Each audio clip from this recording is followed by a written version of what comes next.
Hallo und herzlich willkommen im dritten Part dieses Piano-Tutorials zu Ich wollte nie erwachsen sein von Peter Maffay.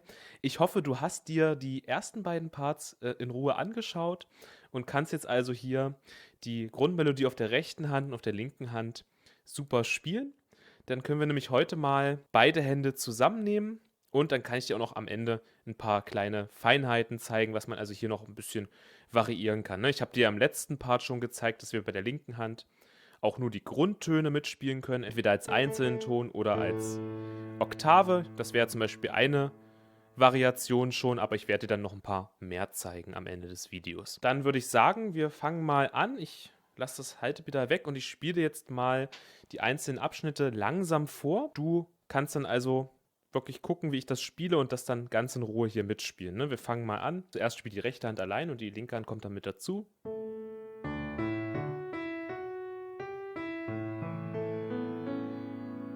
Das ist schon der erste Abschnitt. Bis dahin nochmal.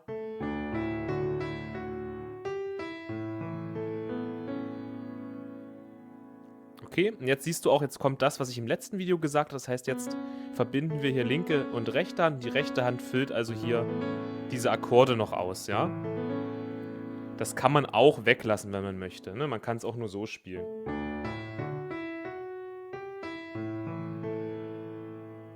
Aber ich finde es schöner, die hier voll zu machen. Ja, also das ist wieder eine Geschmackssache. Ich würde es aber so machen. So, dann gehen wir es nochmal langsam durch. Ich spiele zuerst die rechte Hand alleine. Und wenn wir hier auf dem D sind, dann spielt hier das D mit auf der linken Hand. Beide Hände spielen zusammen. Jetzt spielt die rechte Hand alleine weiter. Ja. Und wenn wir hier auf dem E landen, dann spielt hier das A mit. Und dann ergänzen wir diese Tonleiter hier auf der rechten Hand und spielen also hier mit dem Daumen noch das H mit und dann hier das C. Ja.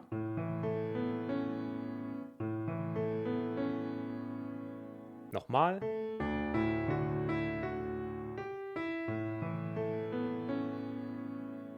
Bis dahin. Dann der nächste Abschnitt.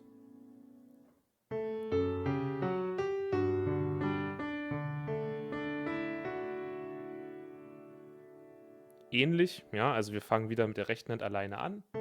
Und wenn wir hier auf dem A sind, dann spielt die linke Hand Fis-Dur mit. Wir spielen wieder alles gleichzeitig erstmal, ja? Ab hier. Gleichzeitig, gleichzeitig, gleichzeitig. Rechte Hand spielt alleine. Und dann, wenn wir hier wieder auf dem Fis sind, spielt das G. Ja?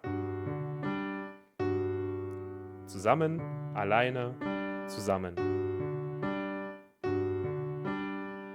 Okay?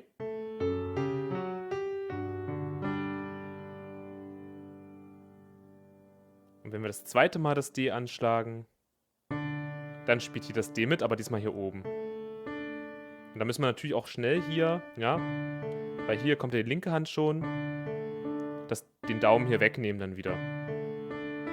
Und dann genauso wie bei A-Dur davor, spielen wir auch hier dann die Tonfolge aus mit der rechten Hand, ja.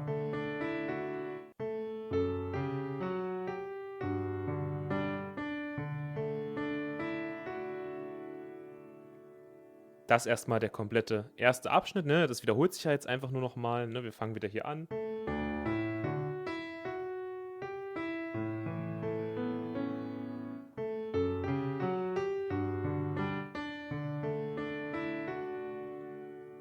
In Ruhe angucken, üben. Du kannst es auch gerne wirklich in Zeitlupe ganz langsam üben. Dieses Zusammenspiel von linker und rechter Hand ist nicht so einfach, wenn man das noch nie geübt hat. Also ich spreche da aus Erfahrung. Das muss man wirklich Schritt für Schritt üben. Und auch wirklich nur, wenn du die beiden anderen Parts super kannst. Also wenn du die anderen, wenn du die Hände einzeln spielen kannst, super. Ja, erst dann wirklich hier beide Hände nehmen. Ne? Falls du jetzt irgendwie das Gefühl hast, du bist überfordert, dann solltest du dir vielleicht nochmal die anderen Parts anschauen, beziehungsweise das Ganze hier auch sehr, sehr langsam in Zeitlupe üben. Ne? Also wirklich hier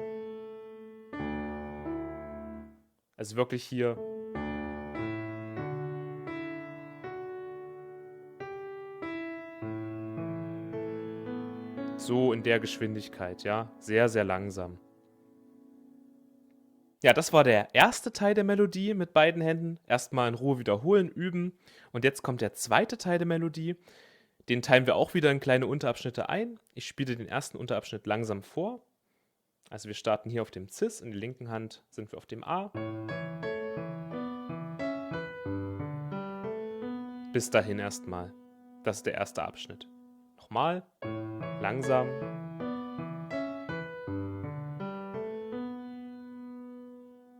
Nochmal.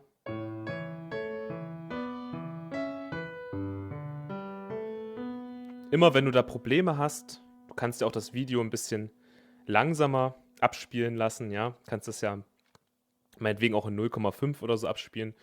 Es ist immer besser, wenn man beide Hände zusammennimmt, das wirklich so langsam wie möglich sich anzuschauen und dann auch sehr, sehr langsam in Zeitlupe zu üben, ja.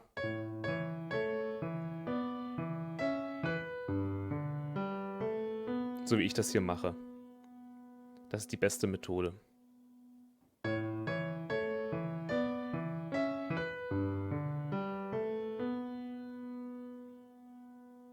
Dann geht's weiter.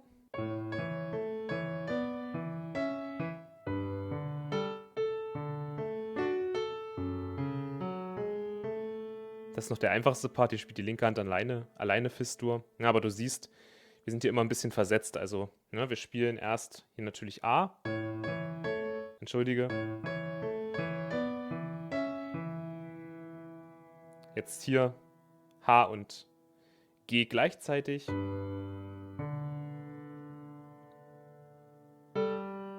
Und dann zusammen hier das G und das A.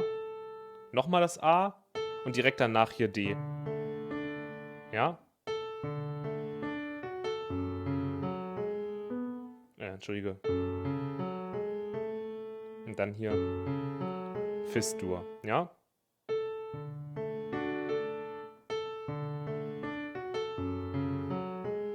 Das ist der Rhythmus. Also, ne, wir spielen hier, wir waren jetzt bei G-Dur. Ja, genau, G und H gleichzeitig. Und wenn wir hier auf dem G sind, genau, das A, dann wieder das A und danach direkt hier das D. Dann gehen wir in D-Dur hier über mit der linken Hand, ja? Und kurz nachdem wir hier auf dem D sind, spielen wir hier das Fis. Und wenn wir auf dem A sind, also dann spielen wir noch das A und dann spielt die linke Hand hier Fis-Dur. Ja? Also nochmal der ganze Abschnitt, ganz langsam.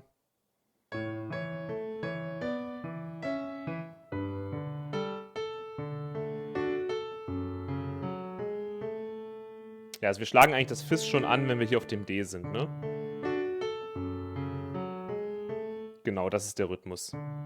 Ich muss selber immer noch mal gucken, wenn ich das hier mit beiden Händen spiele, ne? Man macht das so, im Spiel merkt man das gar nicht mehr, achtet man gar nicht mehr so drauf, aber wenn man es erklären will, muss man es natürlich noch mal hier ein bisschen im Detail durchgehen. Also in dem Moment, wo wir hier auf dem D sind, so spiel ich es zumindest, schlagen wir hier auf der rechten Hand das Fis an, ja? Dann hier das A und nach dem A spielt hier Fis-Dur. Genau, genau. Also nochmal.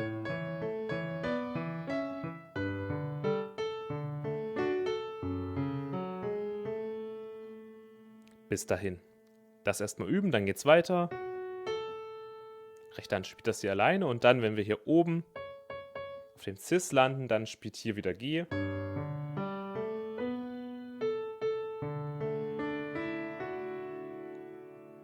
Und das ist der nächste Abschnitt. Hier begleiten wir wieder mit der rechten Hand, dass wir also hier hochkommen mit D, ne? Was ich dir schon im letzten Video mal angedeutet habe. Oder was wir auch schon im ersten Teil hatten. Also nochmal.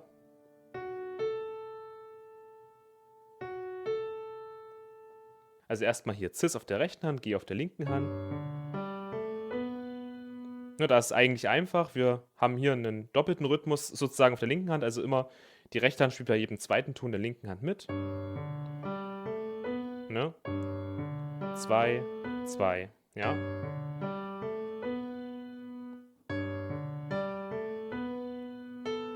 dann wieder das A und beim zweiten A spielt dann hier das D. Und die rechte Hand hilft hier beim Aufwärtsspielen. Beziehungsweise kann man hier auch nur die linke Hand spielen. Das ist Geschmackssache. Ich glaube, ich habe dir das im vergangenen Part mit der linken Hand an der Stelle hier so gezeigt, dass ich die linke Hand hier hochspiele.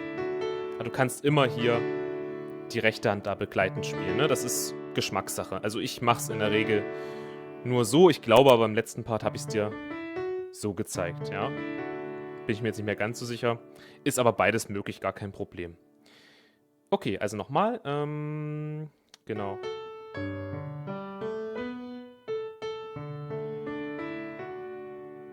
Bis dahin und dann kommen wir zum letzten Part.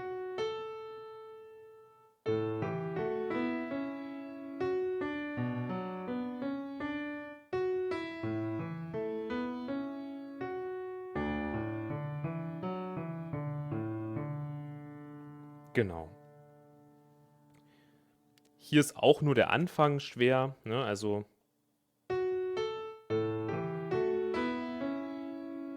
ja, dieses beim zweiten Mal hier beim A schlagen wir auch hier das A mit an, also beginnen hier den A-Dur-Akkord. Ja.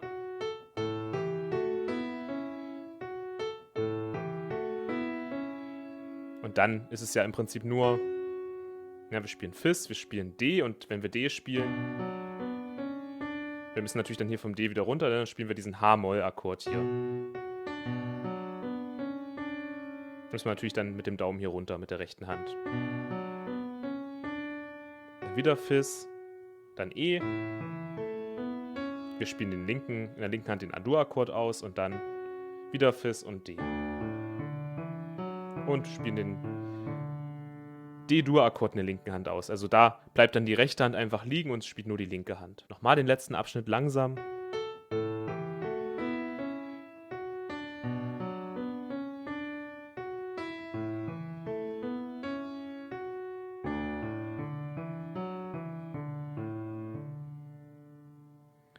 Und das ist es schon, ja. Ich denke, das ist erstmal eine ganze Menge hier zum Üben. Linke und rechte Hand zusammenzunehmen ist nicht ganz so einfach, aber du kriegst es auf jeden Fall hin. Also schau dir die einzelnen Abschnitte an, geh die nochmal für dich in Ruhe durch, pausier das Video, geh nochmal zurück, ja.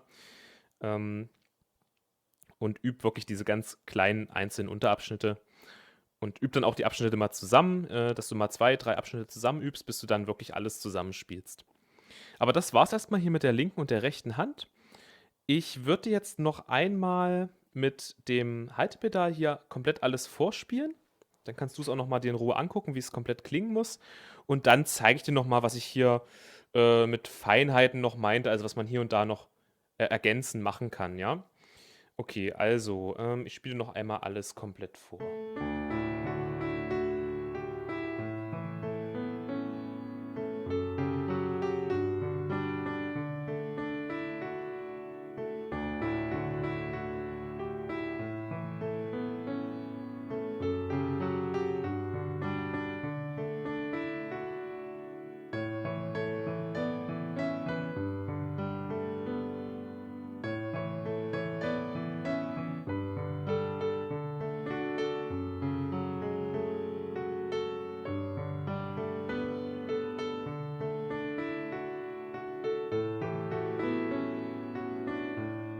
Entschuldige.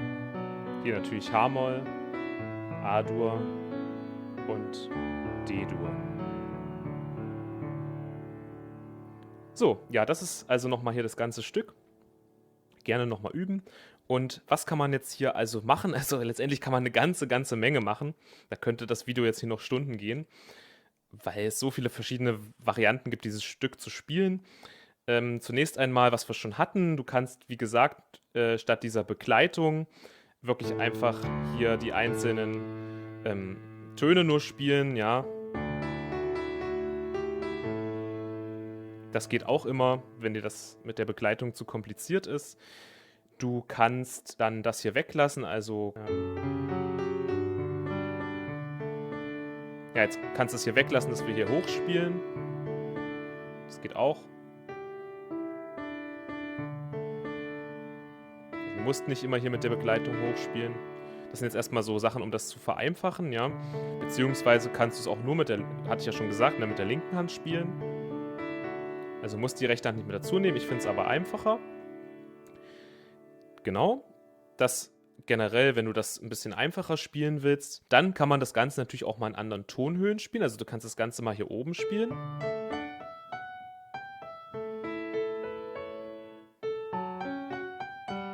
Das geht auch. Also, dass wir hier höher spielen, klingt auch sehr, sehr schön. Also hier mal in den Tonhöhen zu variieren. Du kannst natürlich auch immer ein bisschen langsamer, ein bisschen schneller spielen. Das bringt auch Stimmung rein, ja.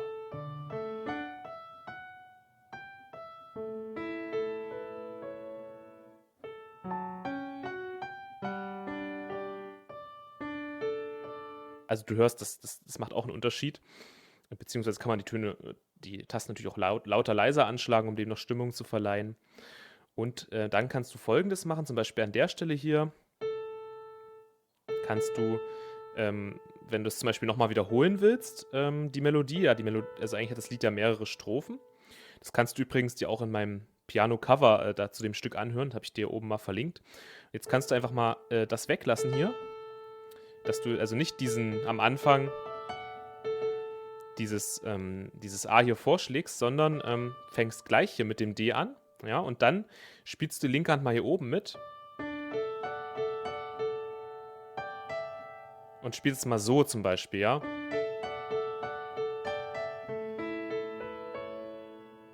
Was habe ich gemacht? Erstens mal bin ich mit der linken Hand hier oben und dann, ja, und dann spiele ich hier, also nicht nur, ich kann es auch unten zeigen, nicht nur, dass ich hier D, A, D spiele, sondern ich wechsle hier immer zwischen A und D, ja?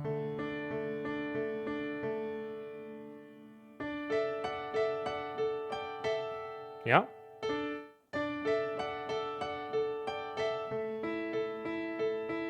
Da könntest du auch das bei jedem theoretisch so spielen, ne? Bei jedem Akkord könntest du den so spielen.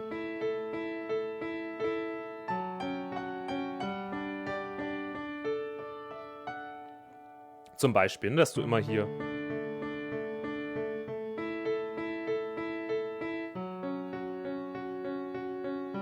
diesen Wechselanschlag machst. Klingt auch sehr schön.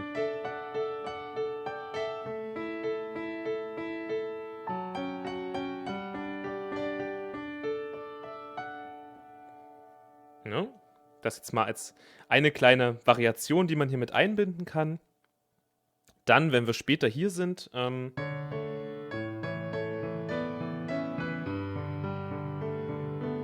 kannst du sowas hier zum Beispiel machen. Du kannst hier variieren, also zum Beispiel, statt dass du jetzt hier D-Dur so spielst, wie wir es hatten, kann man es auch ähnlich wie A-Dur spielen.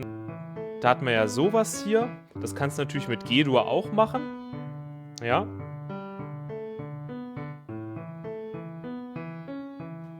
Das geht auch, ja. Das wäre auch wieder so eine kleine Variation, die man hier mit einbauen kann. Ja, ist ja nichts groß anderes, ja. Ja, was kannst du noch machen? Wenn du so eine Pausen hast, dann kannst du die Pausen natürlich auch immer füllen. Das heißt, wenn wir jetzt hier sowas haben,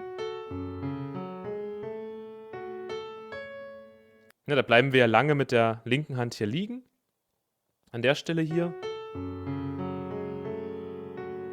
Und jetzt könnten wir ja auch hier diese Pause nutzen und könnten hier wieder zurückgehen.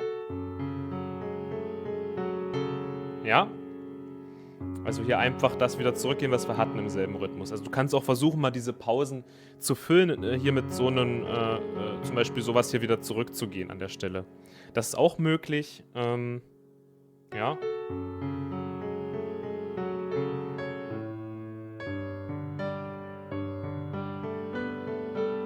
Auch hier, ja.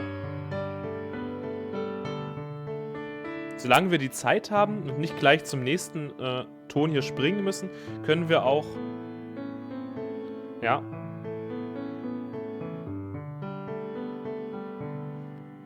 auf und ab gehen. Ne? Wir müssen nicht immer nur hochgehen und stehen bleiben. Ne? Wir können auch sowas hier machen. Aber das ist alles so ein bisschen ausprobieren auch. Da ist letztendlich vieles möglich, da musst du dich auch einfach mal ein bisschen ausprobieren, da kannst du gerne mal schauen. Wichtig ist immer nur, dass wir in derselben Tonart bleiben. Aber da gibt's 'ne ganze Menge Möglichkeiten, also noch viel mehr, als ich dir jetzt hier gezeigt habe. Das würde jetzt natürlich auch extrem den Rahmen des Videos sprengen, wenn ich jetzt hier Sämtliches dir zeige, weil letztendlich kannst du hier unglaublich viele Variationen mit einbauen. Ja, also du kannst mal probieren, spielst mal weiter oben, dann, wie gesagt, spiel mal hier mit so einem Wechselanschlag, ja, oder spiel mal wieder hier abwärts, ja, ändere hier ein bisschen die Muster. Probier dich einfach da mal ein bisschen aus. Zunächst, denke ich mal, wirst du auch schon zufrieden sein, wenn du das Stück überhaupt erst mal mit beiden Händen zusammenspielen kannst. Ja, das soll es erst mal gewesen sein. Ich hoffe, dir hat dieses Piano-Tutorial zu diesem Song gefallen. Du kannst mir ja gerne Feedback mal in den Kommentaren hinterlassen, wie dir das Ganze gefallen hat, ob du hinterherkamst oder ob es dir ein bisschen zu chaotisch war, ob es dir zu schnell ging. Da einfach wirklich mal gerne Feedback. Unten in die Kommentare würde ich mich sehr freuen, wie euch dieses dreiteilige Tutorial hier gefallen hat. Und ansonsten, wenn du noch Interesse hast an mehr Content, dann schau mal unten in der Videobeschreibung, da findest du meinen Piano-Crashkurs und auch meinen Piano-Anfängerkurs. Würde ich mich sehr, sehr freuen, wenn du da in einem meiner Kurse mit dabei wärst. Und das war's jetzt erstmal für heute. Ich hoffe, euch hat's gefallen und wir sehen uns dann wieder im nächsten Video. Viel Spaß hier mit Ich wollte nie erwachsen sein. Bis dahin und euch noch eine wunderschöne Woche.